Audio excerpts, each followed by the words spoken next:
बाती है कपास की, ना मेरे पास में दीपक है। अब मैं करूं तो करूं क्या? ऐसा कोई दिया मैं भी लगाऊं, ऐसा कोई दीप मैं भी प्रज्वलित करूं, ऐसा कोई दीप मैं भी प्रकट करूं कि वो दिया लगाऊं और चारों तरफ प्रकाश हो जाए। ऐसा कौन सा दिया हो सकता है? वो दीप कौन सा हो सकता है?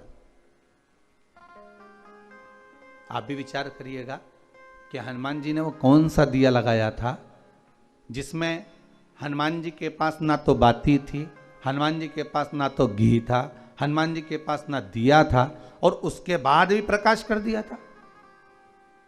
वो कौन सा दीप हनुमान जी महाराज ने लगाया था? महाराज राम जी समझ गए कि हनुमान चाहते हैं दिया लगाने के लिए, तो हनुमान को दिया लगाने भेज ही दिया जाए। और मेरे राम जी ने हनुमान जी को आज्ञा करी, हनुमान सुनो, अब अयोध्या थोड़ी ही दूर पर बची है,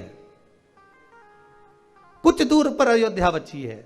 राम तुरंत बोले, हनुमान अब जाओ, सबसे पहला दिया आपको लगाना है अवधपुरी में मेरे आने का। सबसे पहला दीप आपको जलाना है अवधपुरी में मेरे प्रवेश का। सबसे पहला दीप आपको प्रज्वलित करना है मेरे आने का। तो हनुमान जी महाराज बोले, ना तो मेरे पास में रुई है, कपास है, ना मेरे पास में घी है, ना मेरे पास में दीपक है, फिर मैं कैसा प्रकाश कर सकता हूं? तब श्री राम जी महाराज ने कहा, हनुमान जाओ, श्री भरतलाल जी के पास में जाओ, नंदीग्राम में जाओ, और भरतलाल जी से जाकर कहना कि राम अयोध्या में आ रहे हैं। बस सबसे बड़ा अगर कोई दीप होता है, सबसे प्रबल अगर कोई दीपक होता है, तो किसी के चेहरे पर खुशी दे देना। ये दुनिया का सबसे प्रबल दीप होता है, दुनिया का सबसे प्रबल दीप, दुनिया का सबसे प्रखर दिया। बस यही है कि किसी रोते के चेहरे पर प्रसन्नता आ जाए।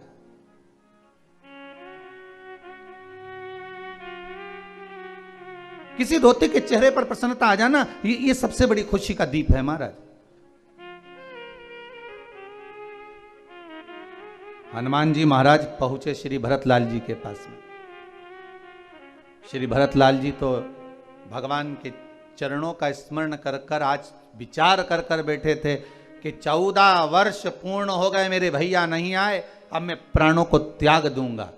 अब मरने वाले व्यक्ति के पास में मेरे राघव जी ने हनुमान जी को भेजा है। जरा विचार करिएगा, आपके जीवन में अगर दुख हो, तकलीफ हो, कष्ट हो, और मेरे शंकर ऐसी करुणा कर दें, मेरा कैलाशी, मेरा अविनाशी, मेरा शिव ऐसी कृपा कर दे, और किसी कोई ऐसा व्यक्ति जो मरने जा रहा है, सुसाइड करने जा रहा है, जो व्यक्ति ऐसा जो जीवन से हार चुका है, ऐसे व्यक्ति के पास में अगर मेरे राघव जी, मेरे हनुमान जी को भेज रहे हैं, मेरे शंकर अगर किसी को भेज रहे हैं, तो समझ लेना कि वो खुशी का दीप जलाने के लिए आया है,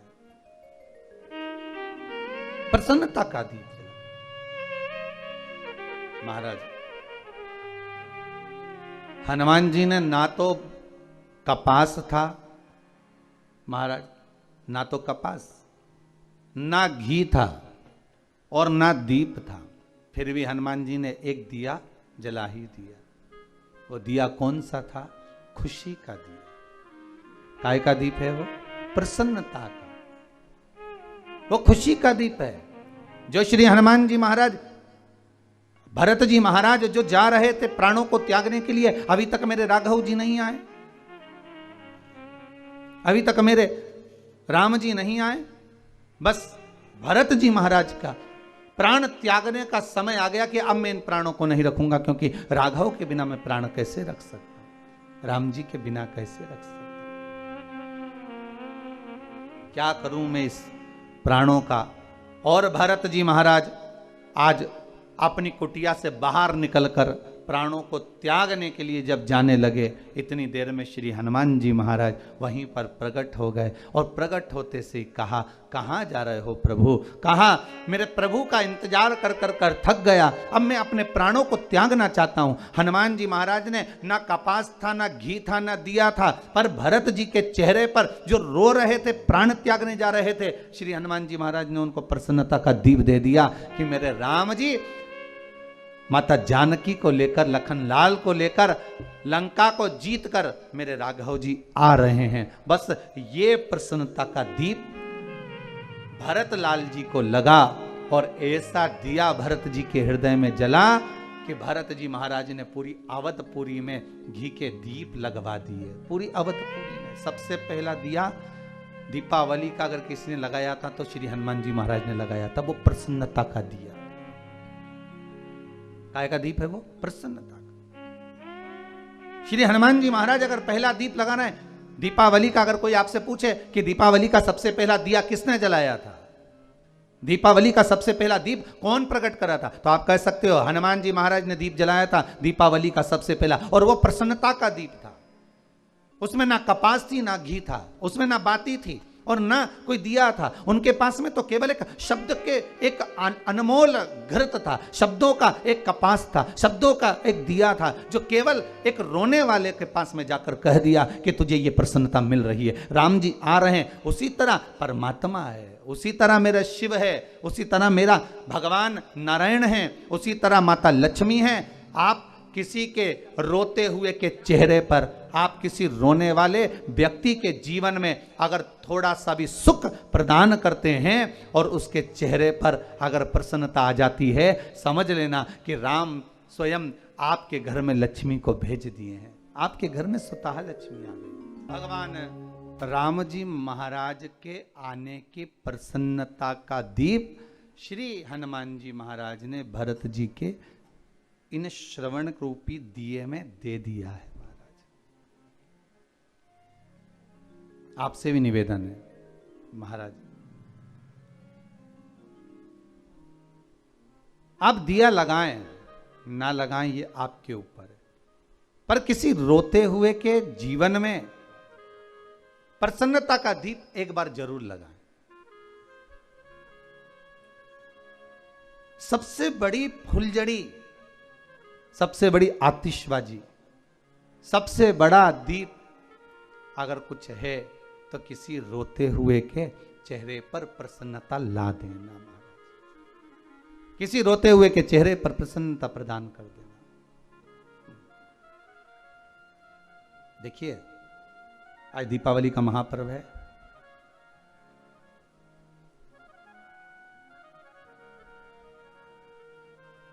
जितने भी मेहमान आपके यहाँ मिलने आने वाले हैं ना, आज से लेके कल, कल से लेके परसों, परसों से लेके नरसों तक, 2-4 दिन में जितने भी मेहमान आपके यहाँ मिलने आएंगे, हैप्पी दिवाली कहने आएंगे, ध्यान देना सबके यहाँ पर खूब चकाचक माल बना होगा, गुजिया भी बना होगा, पपड़ी भी बनी होगी, खुरमे भी बने होंगे, बढ़िया सेव मिक्सचर भी बना होगा। क्यों रे दीनानाथ जी, सही है?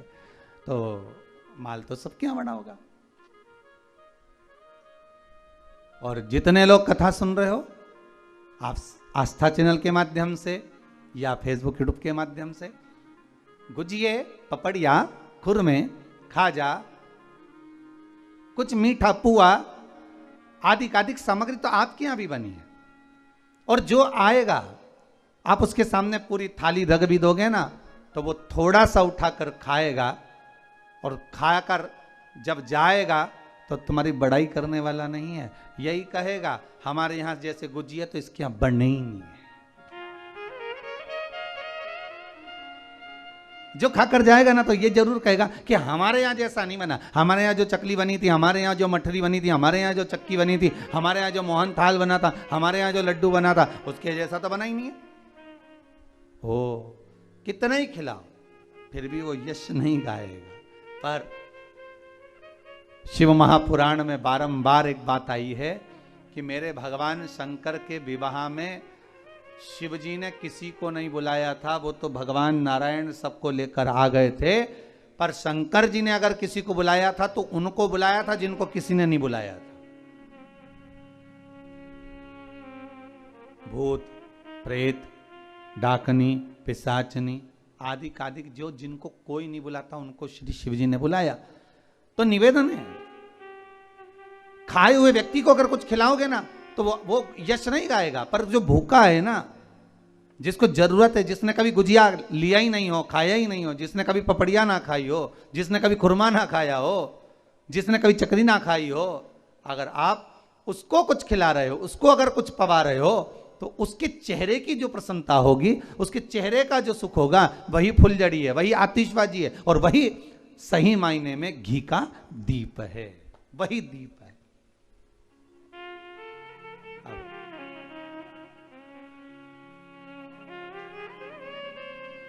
जो भजन अभी गाया था ना, उसमें एक लाइन बड़ी सुंदर है, लगे कुटिया भी गुल। जो कुटिया है वो भी दुल्हन की तरह, अर्थात प्रसन्नता का जो दीप होता है ना, खुशी का जो दिया होता है, तो कुटिया में भी लोग आनंद कर जाते हैं। देखिएगा, जितने बड़े बड़े बंगले बने हुए हैं, जितने बड़े बड़े घर बने हुए हैं, जितने बड़े बड़े मकान बने हुए हैं, इनमें पुताई हो गई एक बार, अब 8 साल 10 साल अटल हो गया, फिर तो पानी फेर दो, पोंछ दो, चल जाएगा। पर एक जो झोपड़ा होता है ना, जो घर छोटे छोटे कच्चे कच्चे, जितने लोग गांव में अधिक अधिक छोटे शहरों में जो मकान बनाए हैं, तो उनका भाव देखिएगा, वो रंगोली भी डालेंगे, वो लीपेंगे भी, पोतेंगे भी, पुछाई भी करेंगे, 15 दिन पहले से सफाई का क्रम चालू हो जाता है, उनका आनंद सुख प्रारंभ हो जाता है, आनंद सुख वो चालू, वो प्रारंभ, भाव भगवान को बुलाने का होना चाहिए।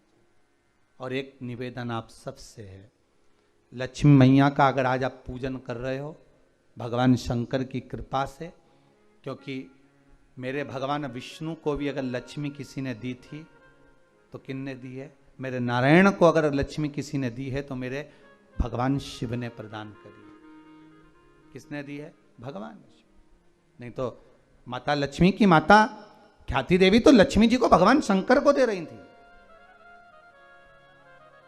भगवान शिव को, पर मना कर दिया बाबा ने। बाबा बोले नहीं ख्याति माता, आप अपनी बेटी, अपनी पुत्री लक्ष्मी का विवाह अगर करना चाहती हो तो भगवान विष्णु के साथ करिए, नारायण के साथ करिए। तो भगवान नारायण को भी अगर लक्ष्मी प्राप्त हो रही है तो भगवान शिव की कृपा से प्राप्त हो रही है।